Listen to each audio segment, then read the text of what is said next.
नमस्कार मित्रांनो, मी सचिन पिसाळ। आजच्या या एपिसोडमध्ये आपण टूल बॉक्स संदर्भातील माहिती समजून घेऊया।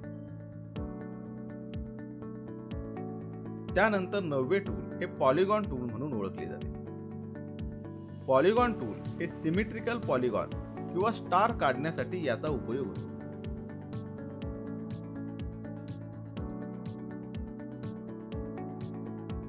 तसेच तुम्ही त्यातील नोड्सला कर्व किंवा लाईन मध्ये कन्वर्ट करून हवा तो सिमेट्रिकल आकार देऊ शकता। यामध्ये आणखी 5 प्रकार आहेत: star tool, spiral tool, common shapes, impact tool व ग्राफ पेपर टूल। तर आपण स्टार टूल कडे वळूया। हे टूल फक्त युनिफॉर्म स्टार बनवण्यासाठी वापरले जाते। त्यानंतर येते ते स्पायरल टूल। हे क्लॉकवाईज किंवा अँटी क्लॉकवाईज स्पायरल बनवण्यासाठी वापरले जाते।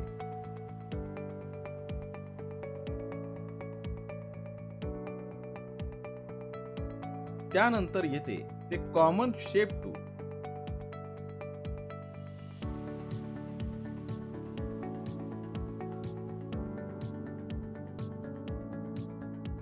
यामध्ये तुम्हाला basic shapes, arrow shapes, flow chart shapes, banner shapes, call out shapes या प्रकारचे काही रेडीमेड शेप्स उपलब्ध होतात।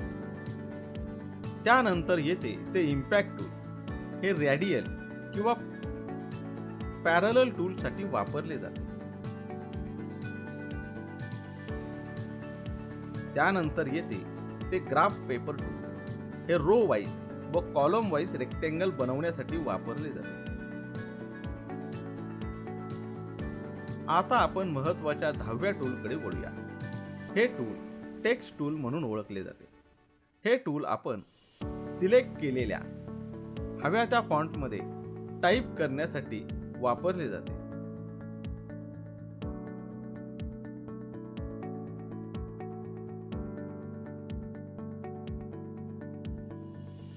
यामध्ये एक टेबल टूल आहे। ते आपल्या रो वाईज व कॉलम वाईज टेबल बनवण्यासाठी वापरले जाते। तसेच यात आपण कॉलम व रो ची साईज कमी जास्त करू शकतो। आता आपण 11व्या टूल कडे वळूया।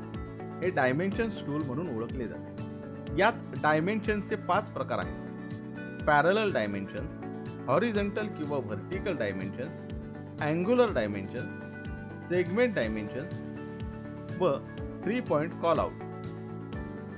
पॅरलल डायमेन्शन मध्ये कोणत्याही अँगल मध्ये डायमेन्शन्स देण्यासाठी वापरली जाते।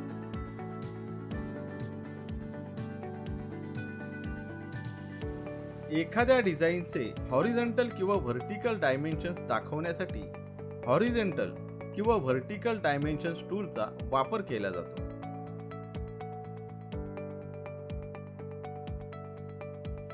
एखाद्या डिझाईनचे तुम्हाला अँग्युलर डायमेन्शन्स हवे असल्यास अँग्युलर डायमेन्शन्स टूलचा वापर होतो।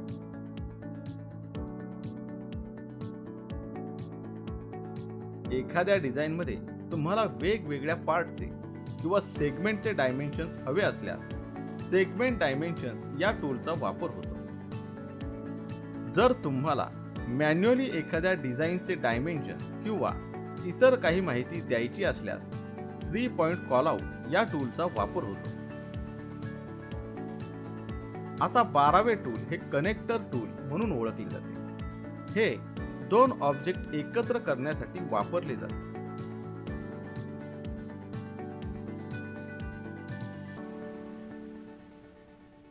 तसेच यात अँकर एडिटिंग हे टूल आहे, जे 2 ऑब्जेक्टला जोडणाऱ्या नोड्स यांना एडिट करण्यासाठी वापरले जाते।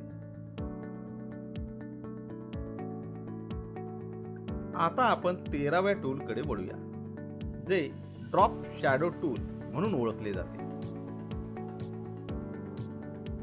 यामध्ये कोणत्याही ऑब्जेक्टची शॅडो आपल्याला हव्या त्या अँगल मध्ये ठेवता येते। ते कोणत्याही कलर मध्ये करता येते। तसेच या टूल मध्ये आणखी contour tool, blend tool, distort tool, envelope tool extrude tool, block shadow tool हे 6 टूल्स आहेत. कॉन्टोर टूलमध्ये आपण कोणत्याही एका ऑब्जेक्टच्या इनसाइड व आउटसाइडला हव्या त्या डिस्टन्समध्ये त्या ऑब्जेक्टचा क्लोन तयार करता येऊ शकतो.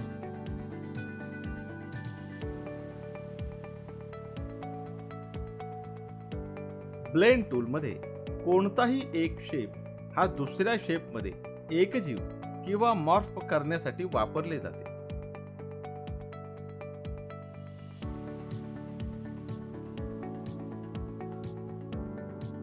डिस्टॉर्ट टूलमध्ये आपण कोणत्याही शेपला माऊसच्या सहाय्याने वेगवेगळे आकार देऊ शकतो.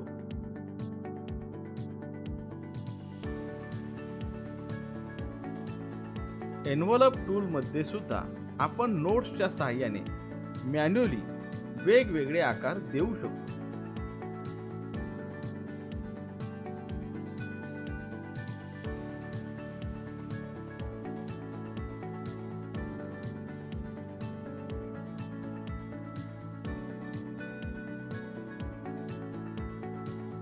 एक्सट्रूड टूलमुळे आपणास त्या शेपला 3D स्ट्रक्चरचा आकार देता येऊ शकतो.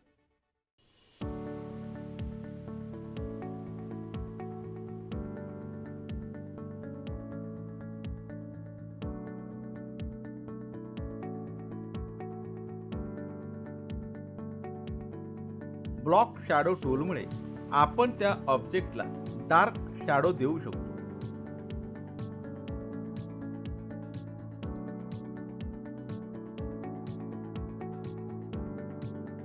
आता आपण 14व्या टूलकडे वळूया, जे ट्रान्सपरन्सी टूल आहे, ज्यामध्ये कोणत्याही ऑब्जेक्टची ओपॅसिटी आपण कमी जास्त करू शकतो.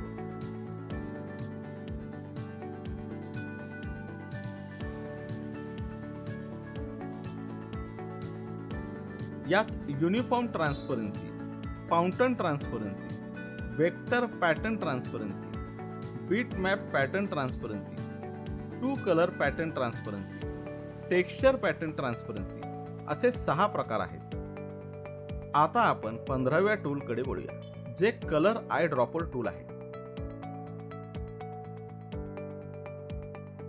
ते एखाद्या डिझाईनमधील आय ड्रॉपरने कलर सिलेक्ट करून दुसऱ्या एखाद्या ऑब्जेक्टला देण्यासाठी त्याचा वापर होतो. तसेच त्यात ॲट्रिब्यूट आय ड्रॉपर टूल आहे, जे एखाद्या ऑब्जेक्टची आउटलाईन, फील किंवा दोन्ही ट्रान्सफॉर्म तसेच त्या ऑब्जेक्टला दिलेला एखादा इफेक्ट हा आपण दुसऱ्या ऑब्जेक्टला देऊ शकतो.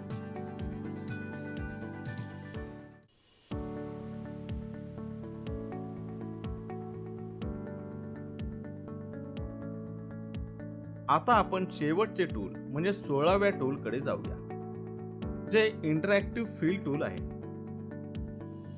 यामध्ये तुम्ही कोणत्याही ऑब्जेक्टला कलर फिल करू शकता.